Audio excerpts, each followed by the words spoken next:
জীবনের সবচেয়ে অদৃশ্য অথচ সবচেয়ে মূল্যবান সম্পদ কি জানো? তা হচ্ছে সময়। আমরা প্রতিদিন কত কিছু খুঁজি, টাকা, সুযোগ, প্রশংসা, স্থায়িত্ব, কিন্তু যে জিনিসটা আমাদের হাতে প্রতিনিয়ত চলে আসে আবার নিঃশব্দে চলে যায়, তার নাম সময়। আর সবচেয়ে আশ্চর্য বিষয় হলো আমরা এটাকে সবচেয়ে বেশি অবহেলা করি।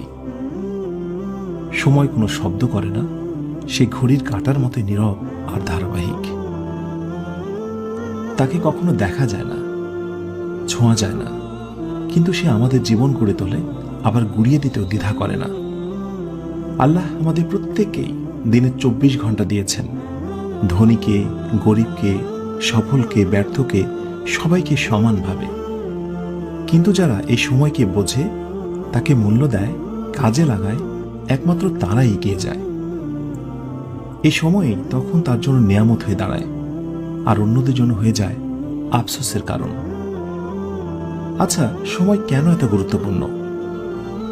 তাহলে বলি শোনো। জীবনের প্রতিটি মুহূর্তই সময় দিয়ে তৈরি। তুমি যেমন করে সময় কাটাও, তেমন করেই তোমার ভবিষ্যৎ গড়ে ওঠে।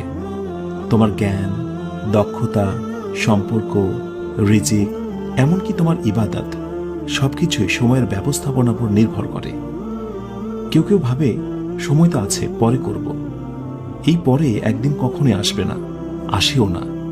কারণ সময়কে যদি এখনই কাজে না লাগাও, সে কখনো তোমার জন্য অপেক্ষা করবে না।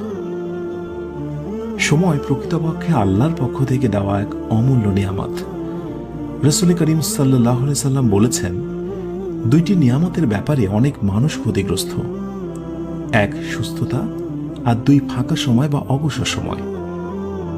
কথা বুঝিয়ে দেয় সময় শুধু ঘড়ির কাঁটার হিসাব নয়, এটা এক জীবন্ত উপহার, যাকে সঠিকভাবে কাজে না লাগালে সে নিজেই তোমার বিরুদ্ধে সাক্ষ্য দেবে।